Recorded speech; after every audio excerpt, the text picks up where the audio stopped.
Good evening, everyone.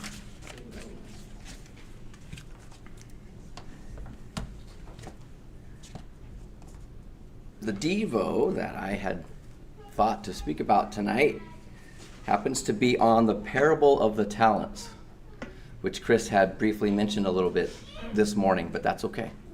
Have you ever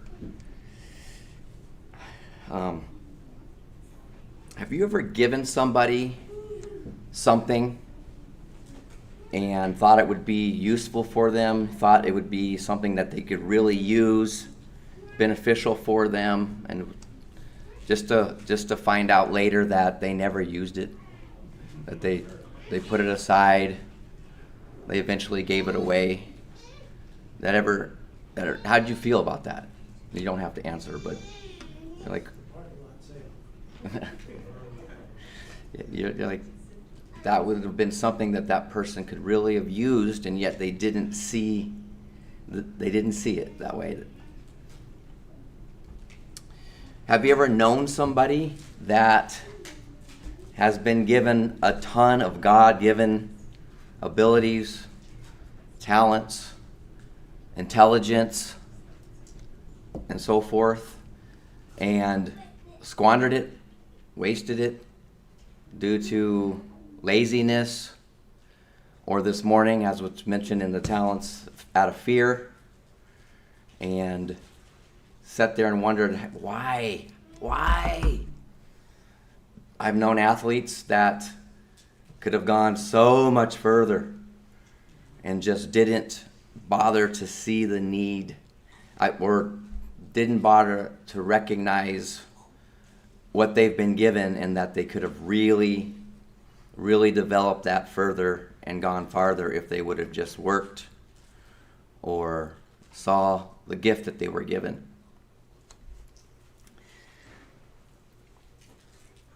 So let's go ahead and read the parable real quickly. That parable comes from Matthew 25,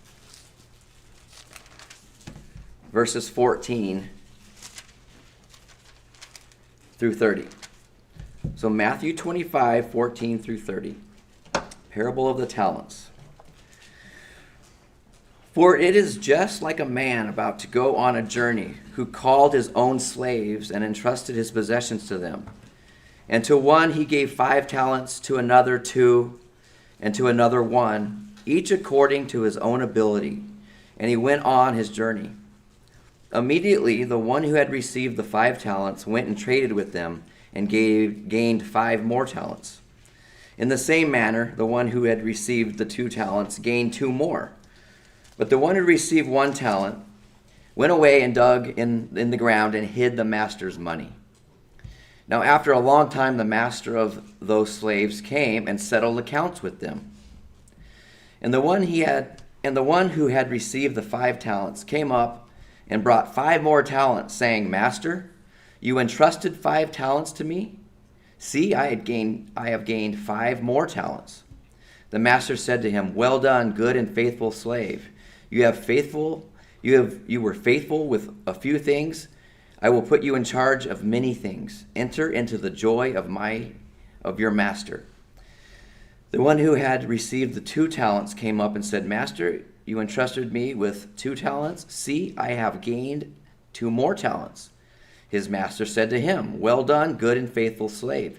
You were faithful with a few things. I will put you in charge of many things. Enter into the joy of your master.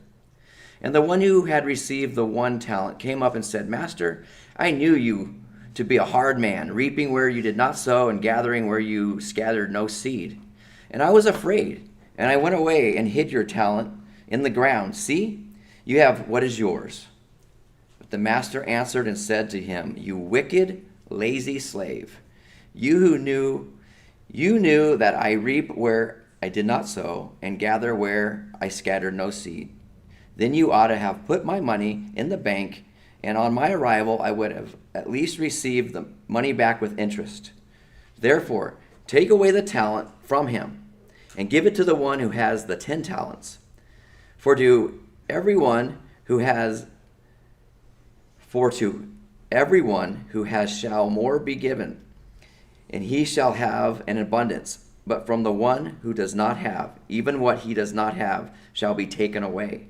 And cast out the worthless slave into the outer darkness. In that place there shall be weeping and gnashing of teeth.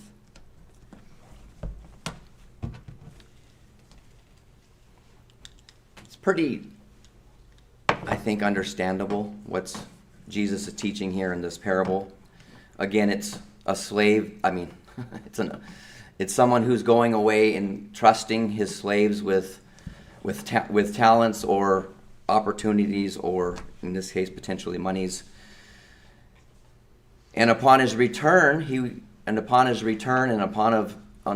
making the accounts, settling his accounts, he sees where the one who received the 5 gained 5 through going out and using those, trading. Same with the one who received the 2. He gained 2. But unfortunately, with the one who only was given the 1 talent, based on fear, did nothing at all. Didn't even stick the money in the bank for interest. Did nothing but wait and save it and thought he would just return it as is. Unfortunately for him, that made the master mad, in which that was actually taken back from him, given it to the person with the most. And unfortunately, he was cast out into the dark place where there is weeping and gnashing of teeth. That would be Judgment Day. That would be hell. In this case, the master was Jesus.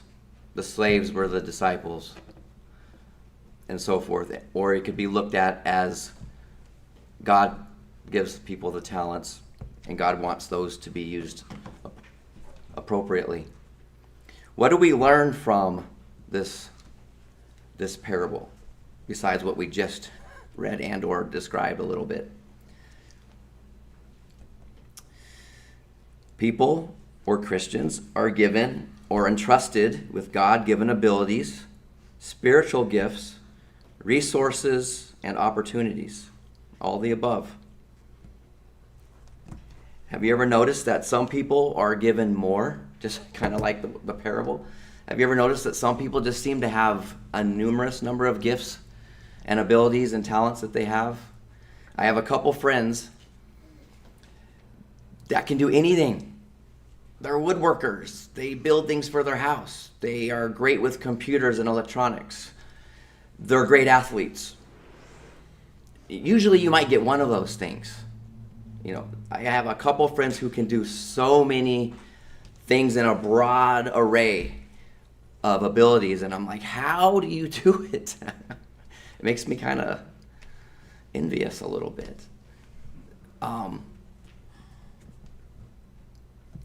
There's Chris.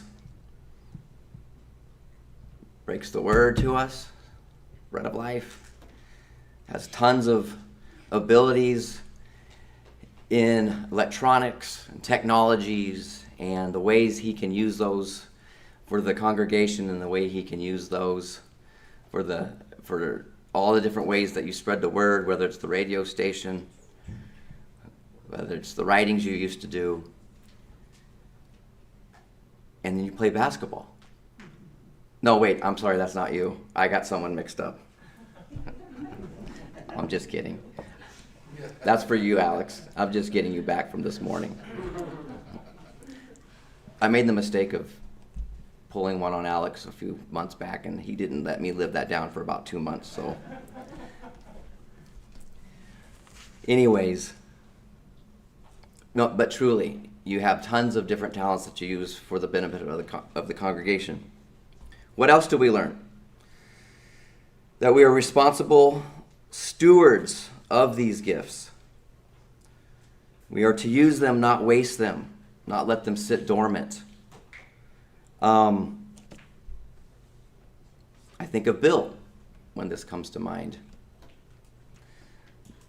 Somewhere along the line, Bill recognized that he had a way with kids.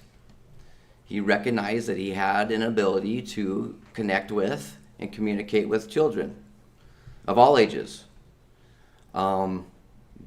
They gravitate to him, they respect him, they learn from him, they have great times long-lasting relationships that we've learned about and I've heard about through the years from stories and or witnessed.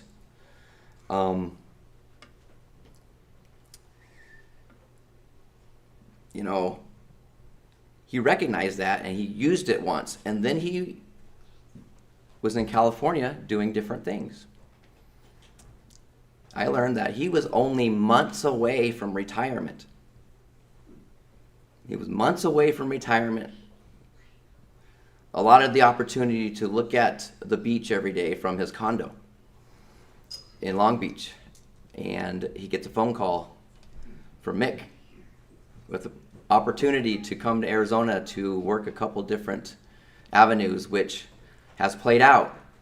And I think you wanted to do that. Whether you were ready for retirement or not, when that call came, you recognized your ability and your gifts, and you acted on it. And we've already seen the fruit from it. Thirdly,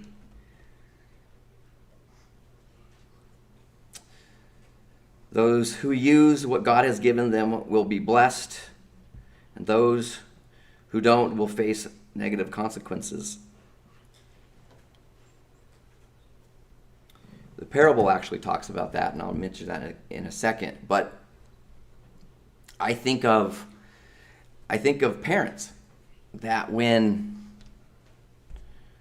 or anything for that matter, but I think of in terms of parenting when a child is doing good, you're apt to help them along, you're apt to do things for them, you're apt to give them things, you're apt to allow things to occur and so forth. And then sometimes when things aren't going so good or someone's not behaving so well, you're not in the mood maybe to want to allow something to happen or to give. Or why would you reward somebody who's not acting as they should or being how they should?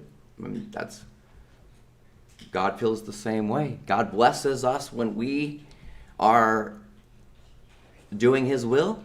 We see that through the course of time. We see that through the Old Testament. He would bless Israel when they would be following along in the law and the commandments and following after his will and his statutes, or he would bring them down when they weren't. It's kind of like that in terms of us today, in terms of parenting. You want to do so much for them, but at times you can't reward them if they're not up to par at times. And then lastly, we'll be accountable for our actions if and when we use our gifts and or our talents, or if we don't. The very last verse of the parable basically says that the master was not happy with how the slave chose to use the one talent. It was taken from him and he was cast out. That's the ultimate negative. That's the ultimate consequence. But I think just for us, we just need to be mindful of using those. We're stewards of what we've been given. We should try and strive to use what God's given us and not squander it. Hopefully at the very end of time or end of our lives, we've used our gifts and we haven't wasted our gifts. There's other things that could be talked about. I think we get the point that essentially whatever it is that we've been blessed with, whatever talent it is, it doesn't even matter. Fill in the blank. I gave the Devo 2 weeks ago on humility, and again, there was so many fill in the blank scenarios that you could place in your minds in terms of what I was talking about that night. It's the same tonight, regardless of what ability you've been given, what talent you have. God's looking to use it, not only in how it might better us in an earthly way, and if it is an earthly way, great. You could still use that in your work. You can still use that to connect with people. You can still use these things to talk to people and to create relationships and or eventually spread the gospel. I think ultimately, these are spiritual gifts that we're God's referring to, Jesus is referring to. And in regards to the spiritual gifts we get, those are the ones that truly enhance the kingdom, truly enhance congregations, truly provide the fruits that God wants to see happen. Hope this all came across clearly, and we can use it in our lives. That's the devotional tonight.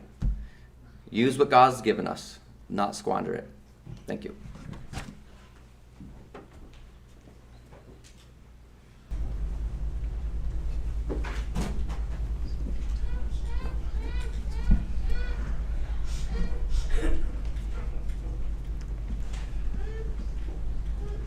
So Chris asked me to do the lesson this evening a few days back, and the hardest thing for me to do is, what do I teach if it's not like a set thing? And then Alex, I just happened to look over as he's standing up and grabbing a pencil Wednesday night, and talked about the men's retreat that I didn't get to go because I was at a youth rally, and he basically copied everything that he said Wednesday night, which was really good, actually. So I decided to say why I was at the youth rally. I had to teach 3 classes. Well, I got to teach 3 classes. I didn't have to, but I got to teach 3 classes. So I wanted to bring you what I did at the youth rally for 7th through 12th graders. This is one of the classes I taught, so hopefully you'll get something out of it. But the theme that I was to teach was, where do we look to see God? So the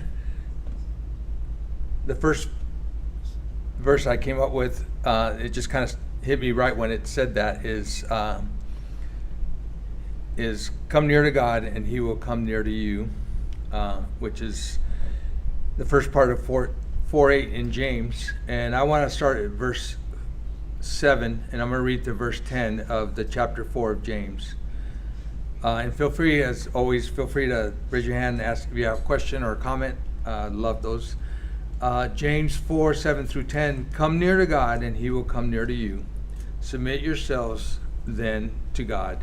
Resist the devil and he will flee from you. Come near to God. Excuse me. Come near to God and he will come near to you. Wash your hands, you sinners, and purify your hearts, you double-minded. Grieve, mourn, and wail. Change your laughter to mourning and your joy to gloom. Humble yourself before the Lord and he will lift you up.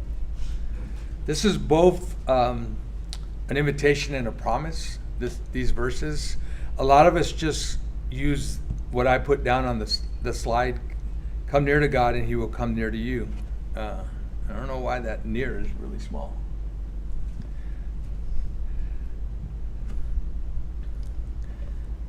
So when I was in 5th grade, one of my relatives gave me a globe for Christmas. So if you have kids that are in 5th grade and you're thinking about giving a Christmas present, globe would not be in the top of my list. So just throwing that out there right now. You can give a globe to a 5th grader, but chances are if he was like me, he's not really going to get excited about it. So what do I do with a globe other than, oh, look, there's where Nigeria is in the 5th grade. So I did something kind of weird and different because that's who I am. I got my dad's, and that's not a picture of my dad's drill, but it looked a lot like it. So I love that when I found that. So my dad had a drill about, and when I was in 5th grade, so it looked like this to me, and it looked like it could run a pickup truck. I mean, the engine in it sparked when you plugged it in and started doing that. So I wanted to know the furthest place from where I was, and I was just outside of LA, so I kind of just looked at LA and I said, I'm going to drill here and go that way.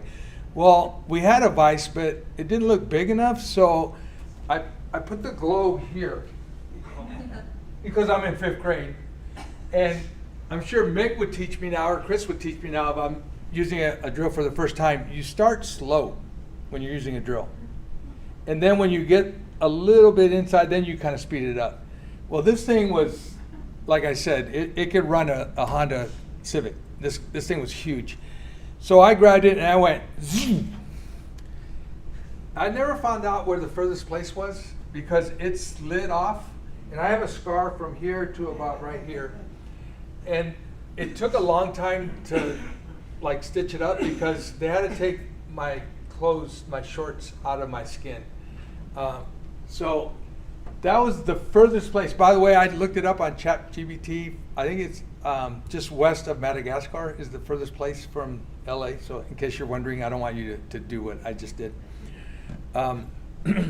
So when you draw near to something, again, it's a promise, it's an invitation.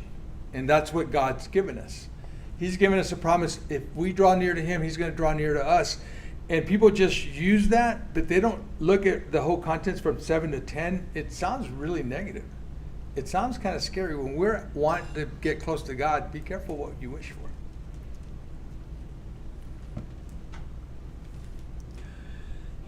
So there's a book called Screw Table Letters. And in that book, there's a veteran demon talking to a novice demon, and he says, the novice demon says, I'm going to distract all Christians of the world. I'm going to just do something horrible to them. And the veteran demon says, no. Don't do that. They'll run to God. If you do something really bad to them, they'll run to God. Well, what if the novice demon says, what if I just keep them just filled with food and wealth and never have any problems? No, don't do that. They'll thank God. Well, what do I do then? And the veteran demon says, keep them distracted. That's all you have to do. Keep them distracted. And they won't worry about God. They won't think about God. And I think so many times in my life, I've been there not knowing what to do. And I just think back on so many times where I'm in junior high or I'm in 6th grade. Oh man, I can't wait to be in junior high. I'll do something for God great then when I'm in junior high. And then when I get to junior high, I'm playing sports.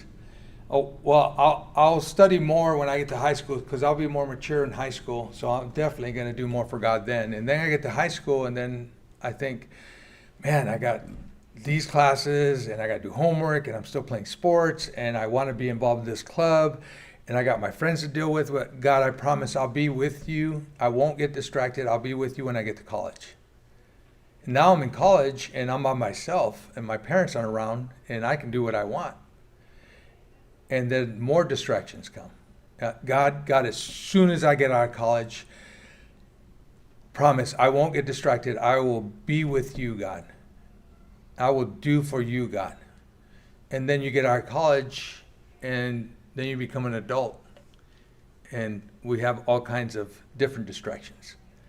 And for the 2, 3, 4, 5 kids that are in here, it's that distraction was around when I was little. It's not just a this time problem. I love this picture. Okay, it's because my YouTube was the window. My Skype was that telephone. LinkedIn was the Rolodex. You guys Google Rolodex, it's a thing. All the other thing, my Instagram was basically pictures that came in frames. Kind of hard to like those though.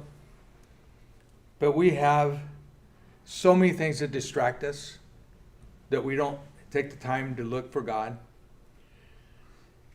As a person that deals a lot and tries to communicate with kids, I try to listen. I don't talk at kids. I try to talk to kids.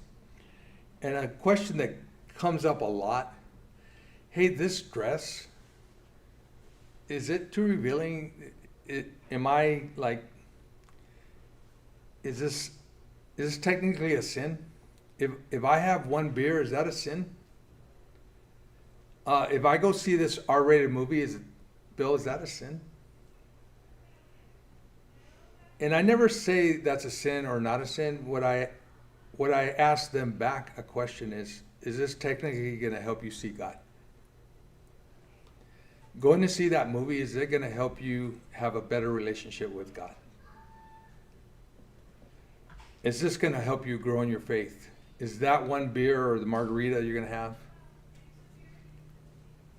Is that going to distract you from seeing God? So when they ask me a question, I answer back with a question. I used to hate that. But now I see why my dad did that. Because he wanted me to come up with the answer.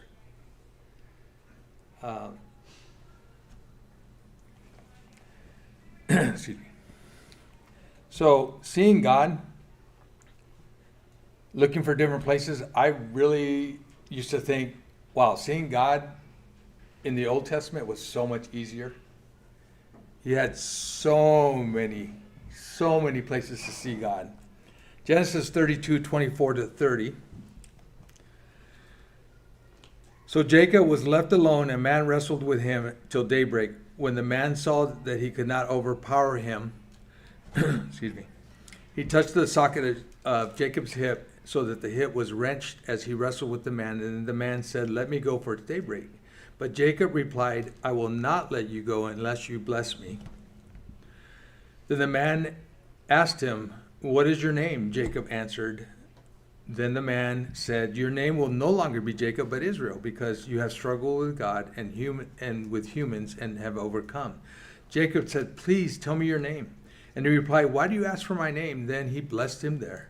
So Jacob called the place Peniel, saying, "It is because I saw God face to face, and yet my life was spared." I love this story, just the fact that that last verse, I saw God face to face. He was in the presence of God and he didn't know it. He's wrestling with God. So that was one of the things that I saw as far as seeing God. The next one, Genesis 28:10-16. Jacob left Beersheba and set out for Haran. And when he reached a certain place, he stopped for the night. And because the sun had set, taking out one of the stones there, he had put it under his head and laid him to sleep. He had a dream in which he saw a stairway resting on the earth, and when its top reaching to heaven, and the angels of God were ascending and descending on it. And there above it stood the Lord. And he said, "I am the Lord, the God of your father Abraham and the God of Isaac. I will give you your descendants.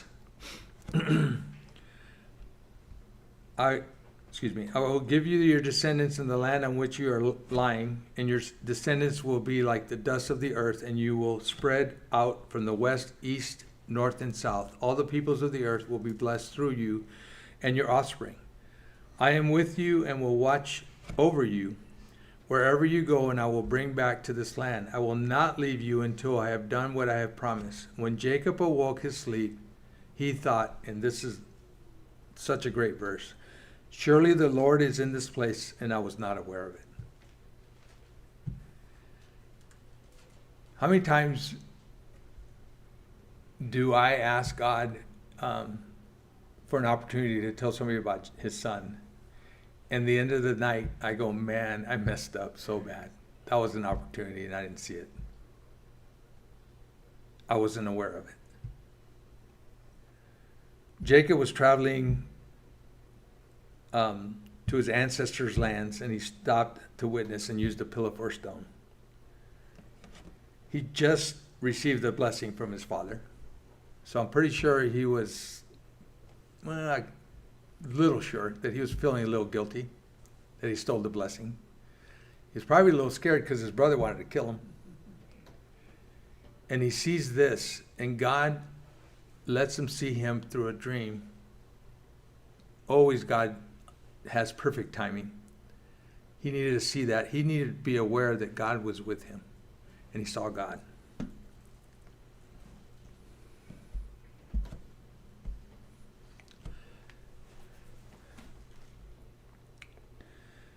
Another example, Exodus 13:21-22. By the day, the Lord went ahead of them in a pillar of cloud and guided them on their way. And then at night, by night, in a pillar of fire to give them light so they could travel by day and night. So then not only basically a visual evidence of God taking care of them, seeing his power, but knowing that he's there, the assurance how close God was to them, guiding them during the day and at night. So, like I said, there's a lot more, and I got a couple more. That was a 45-minute class. This is only a 30-minute class, so I'm talking really fast.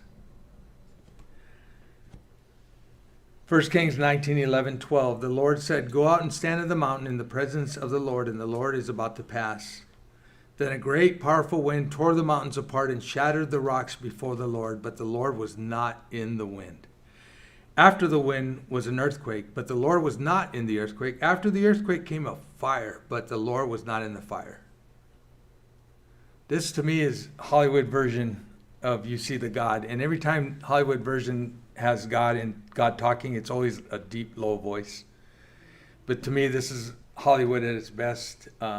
Just having a big, huge earthquake, having a fire, having all this happening, and he cannot see God until after the fire came a whisper. And at that time, Elijah knew that God was there, not with the earthquake, not with the fire, not with the mighty wind, with a whisper. So that is the few examples I have from the Old Testament, where to look for to see God. So now I'm going to go to the New Testament in Acts 17:24. Acts 17:24 says, "The God who made the world and everything in it is the Lord of heaven and earth and does not live in temples built by hands." So where do we see God if he's not in his temple built with hands?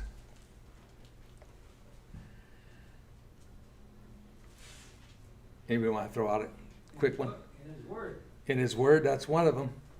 I gave you guys a visual so you can kind of see where I'm going with. Chris is smiling back there, but I think he knows. Chris doesn't want to say anything because he's a preacher. Here's another one. In his people. In his people. Those aren't people, those are kids. I'm the only people in there. But yes, in his people. Luke 17:20-21. Once on being asked by the Pharisees when the kingdom of God would come, Jesus replied, "The coming of the kingdom of God is not something that you can be observed, nor will people say, 'Here it is,' or 'There it is,' because the kingdom of God is within you." So when I first thought of what I was asked to teach on, where do you see God? I got a call and I was standing in front of 3 kids, and I just turned and looked at them and I said, I have an idea where to see God. So the Pharisees basically were saying, hey Jesus, put up or shut up. Like, where's the kingdom? And Jesus says, the kingdom is within you.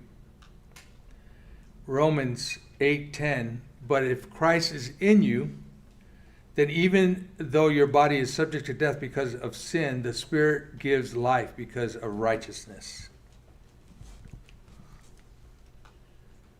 Galatians 2:20, I've been crucified with Christ. It is no longer I who live, but Christ lives in me. And the life which I now live in the flesh, I live by faith in the Son of God, who loved me and gave himself for me.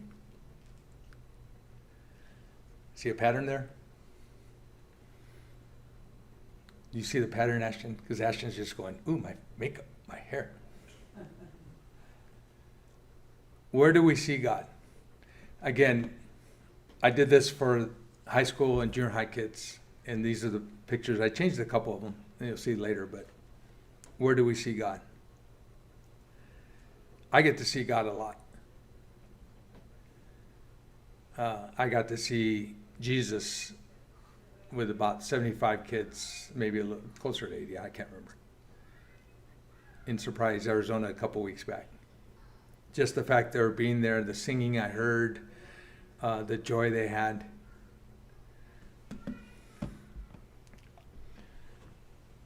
John 1:1, in the beginning was the Word, and the Word was with God, and the Word was God. That word is logos in Greek, and it means a thought or expression. So that thought and expression turned into something. The Word became flesh and dwelt among us. So in the first century, they actually got to see the physical body, face of Christ. We see Christ a little differently today. Charles Spurgeon had a really neat quote on this. If God has come to dwell among men by the Word made flesh, let us pitch a tent around the central tabernacle. Do not let us live as if God were a long ways off. Let us live as God was right next to us in our presence.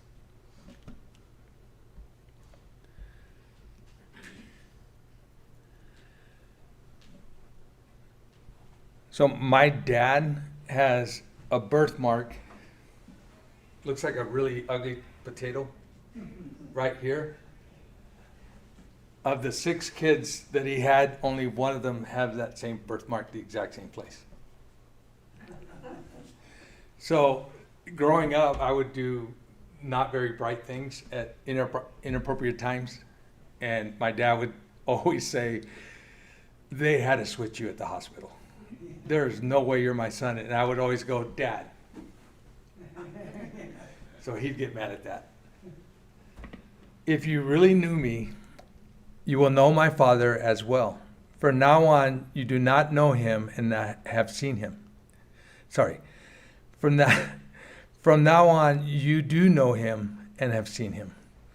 I tried really hard to find a picture of my dad when he was younger and put my face next to it because it talks about knowing me. If you know me, you know the Father. If you've seen me, and Paul says that in a few different places, imitate me as I imitate Christ. Basically, he's trying to say, if you've seen me, you've seen Christ, because that's who I try to imitate. I couldn't find a picture of my dad the same age, but I found a picture of my mom.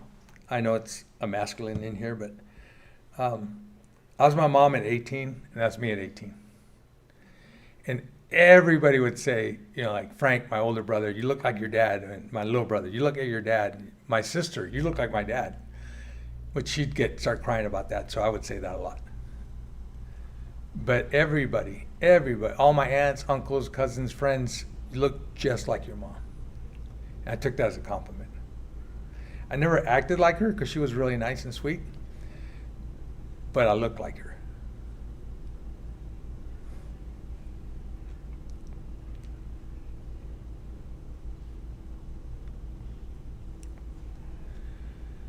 Ephesians 3:16 and 17, that he would grant you according to the riches of glory, that you may be strengthened with power through his Spirit in the inward man, that Christ may dwell in your hearts through faith, to the end that you, being rooted and grounded in love. That was the group. That was taken Saturday morning. We had a few more show up in the afternoon, but that was the group. And I don't like wearing those t-shirts, so I volunteered to take the picture. So if you guys are looking for me, I wasn't there. But again, I taught the class to tell them, all you got to do is look to your right or to your left right now or behind you if you want to see Jesus. And I meant that there, and I mean that here. I was going to take some pictures and put them in real quick, but I didn't, so I just decided to do that. When I first got here, Chris gave me the directory on the app, and I started looking and trying to memorize names with pictures, because there are a few people here I didn't know. But now I just look at it when I pray in the morning for people that are hurt. I go in the directory just to look at their faces as I'm praying. But when I'm looking out right now, I see Christ. So that embarrasses me when you do that, by the way, Gary, but I see Christ in you, and Alex and Mick for leading this place, for shepherding. Larry, you've been an inspiration for doing a lot of different things here. Lane, just for being Lane. a lot of you guys, a lot of you ladies, do things that nobody sees you do, but I do.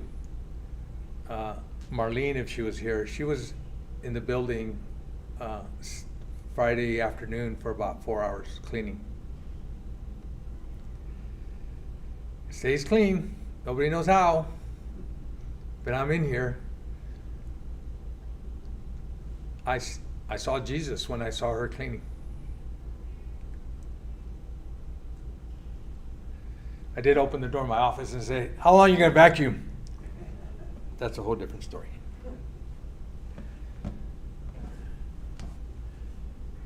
This is my favorite. I have 3 favorite pictures. This is one of them. And Steve remembers this picture.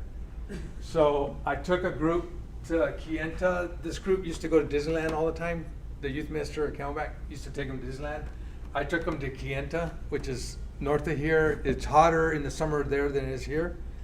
And I told them, I said, we're not going to Disneyland, we're going to Quienta. What's that? And I said, Navajo reservation. We're gonna pull weeds in the morning until it gets too hot. Then they got donated a double wide trailer. There's some dead animals in there. They just can't find them. We're gonna find them and clean it out and make it smell nicer. They did not want to go, and I said, "Oh, sorry, I forgot to tell you. I already told your parents." So we're going. So let me see. This guy, and this guy were brothers, and I think it was this guy took his cord to plug in his phone, and he was looking for it. He got mad at him. These 3 girls right here were sisters, and they got mad at each other because they were wearing each other's clothes and didn't ask. So instead of trying to diffuse it, I started poking them and saying, "I can't believe you're letting her do that. She's probably going to get it dirty. She's already ripped that last blouse she had on. That was yours, right? He's used your phone cord the whole time." And they start arguing. And Steve and the dad go like, "What are you doing?" And I go, and they just, after 5 days of doing great work, we slept. This right here was my bed. We slept in that room. The girls slept in the next room. They had a shower in that church building. So anyway, they were just started doing this. And finally I said, "Sit down." And I said, "You guys did such a great job all week, and now you're just nitpicking. Now you guys are crying about stupid little things. I saw Christ in you guys doing such great work and not getting credit for it. And this is how we're going to end." And I pointed at the dad that was a chaperone. I said to the 3 brothers, I said, "He's going to die one day. Your sister's going to die one day. I'm going to die one day. And what if it's tonight and the last thing you guys are doing is you guys are fighting over a cord or a shirt? I'm going to do something. I'm going to say to somebody, 'I love you, and this is why.' And then they're going to say it to somebody else. And it worked out where everybody got told they loved for one reason or another. I want to tell you guys right now how much I love every one of you guys. I had a hard month.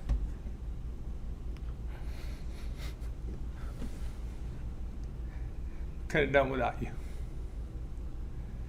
So I want to tell you, I not only see Jesus in you, you help me get through things so I can see Jesus. So I can show people who Jesus is.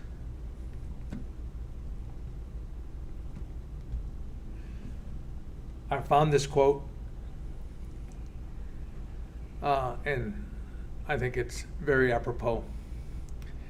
I didn't take the time to look who Victor Hugo is. Don't really care. But that's a great quote.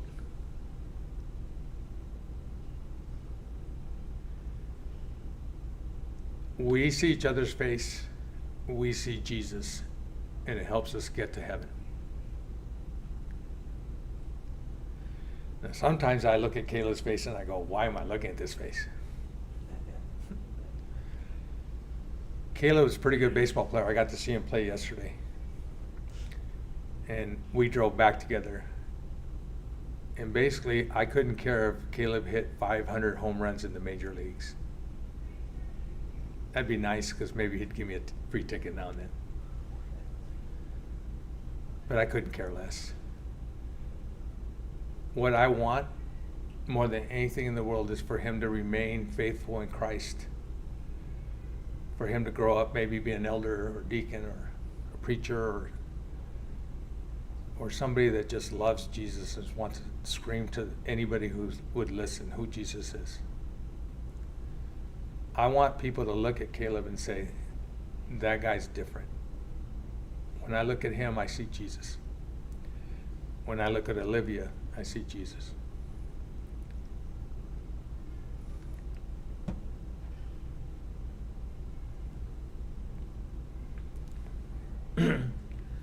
We as Christians always need to be at two places at once. And this helps me a lot. So when I'm at a baseball game, I'm also at the presence of God.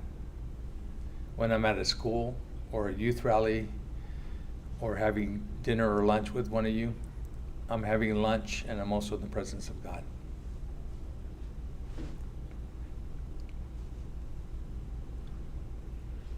Last thing I want to say, because again, I did this whole thing, it was 45 minutes, so I'm off a little bit, but there's a quote I saw, being listened to is so close to being loved that the average person, they're almost the same thing. And this is more for kids, but sometimes I see it in adults when we're talking to each other. And I have a kid coming up to me and saying, Bill, I'm struggling with this, and I do this. Go ahead, I'm listening. Well, I'm struggling with this sin. Oh man, that sounds hard. That's really bad. Keep going. I'm going to say that quote again. Being listened to is so close to being loved that for the average person, they're almost the same thing. When we're together, let's be together. When we're dining or visiting people's homes, when we're together, let's be together. Let's not be distracted by the world, by the novice demon or by the long-time demon. Let's be together. Thanks for your time.